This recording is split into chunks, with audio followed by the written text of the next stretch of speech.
एक दुख भरी प्रेम कहानी, प्रेम की अधूरी कहानी। एक बार की बात है, मैं नौकरी की तलाश में एक शहर से दूसरे शहर घूम रहा था, पर मुझे नौकरी नहीं मिल रही थी। एक दिन मैं एक कंपनी में इंटरव्यू देने के लिए गया।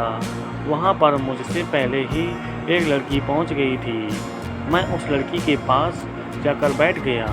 वह लड़की मुझे इस तरह से देख रही थी कि मानो मैं उसका कोई दुश्मन हूँ, पर मुझे कुछ भी समझ में नहीं आ रहा था। हम दोनों का इंटरव्यू हुआ और हम दोनों ही उस कंपनी के द्वारा चुन लिए गए। मुझे भी खुशी ही गई थी और उस लड़की को भी। बाहर आने के बाद मैंने उस लड़की से पूछ ही लिया कि तुम मुझे ऐसे क्यों देख रही थी। उसने कहा, मुझे ऐसा लगा रहा था कि तुम्हारे कारण मुझे नौकरी नहीं मिल पाएगी। मैंने हंस दिया, वह भी हंस पड़ी।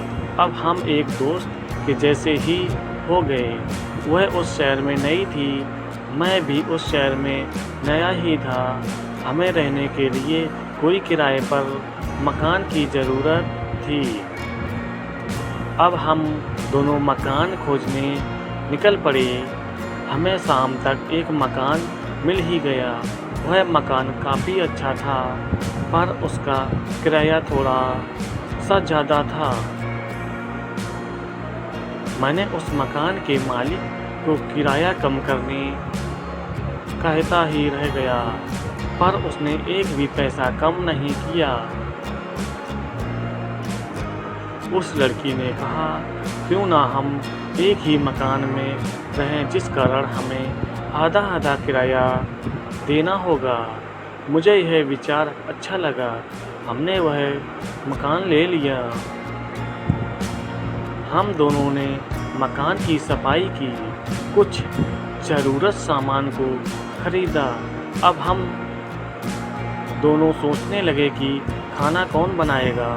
क्योंकि मुझे खाना बनाने नहीं आता था, तो उस लड़की ने कहा, मैं खाना बना दूंगी, पर तुम्हें कपड़े और बर्तन को धुलना होगा।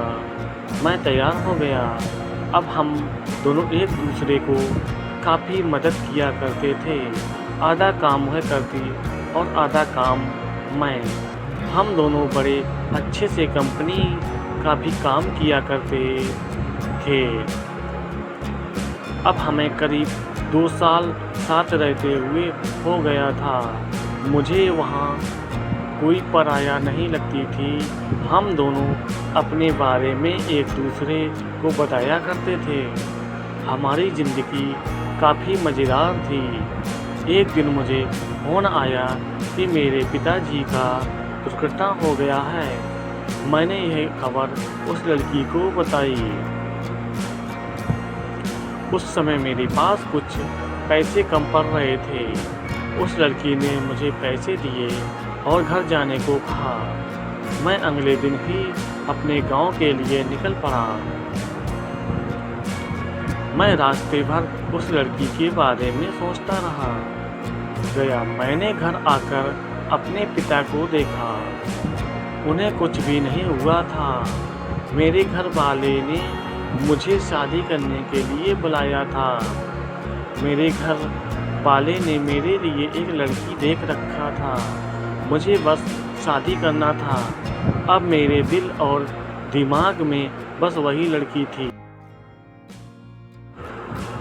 मैंने उसे फ़ोन किया। फ़ोन उठाते ही वह मेरे पिताजी के बारे में पूछ रही थी।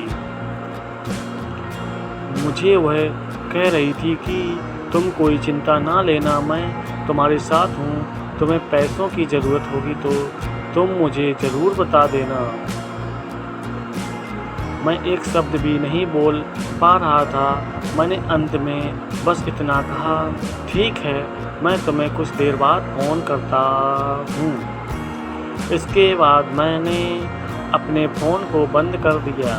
उसके बाद आज तक मैंने उस फ़ोन को खोला ही नहीं।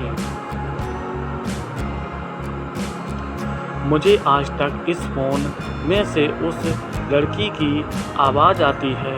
उस लड़की के साथ किया हुआ अब कहाँ है, क्या कर रही है, मुझे कुछ भी पता नहीं है। मैंने उस लड़की से शादी भी कर लिया जिस लड़की को मेरे घर वालों ने पसंद किया हुआ था। यह कहानी मुझे बताते हुए मेरी आँखों से आंसू निकल रहा है। बस मेरी यही कहानी है। इस कहानी में प्रेम को तोड़ने वाला सिर्फ मैं हूँ। यहाँ दुख भरी प्रेम कहानी, दूसरे शब्दों में प्रेम की अधूरी कहानी आपको कैसी लगी? आपको कैसे लग आप हमें बता सकते हैं। इस तरह की कहानी सभी की होती है। कुछ लोग इसको भूल जाते हैं तो कुछ अपने साथ रखकर जीवन जीते हैं। कहानी अच्छी लगी हो तो लाइक करें।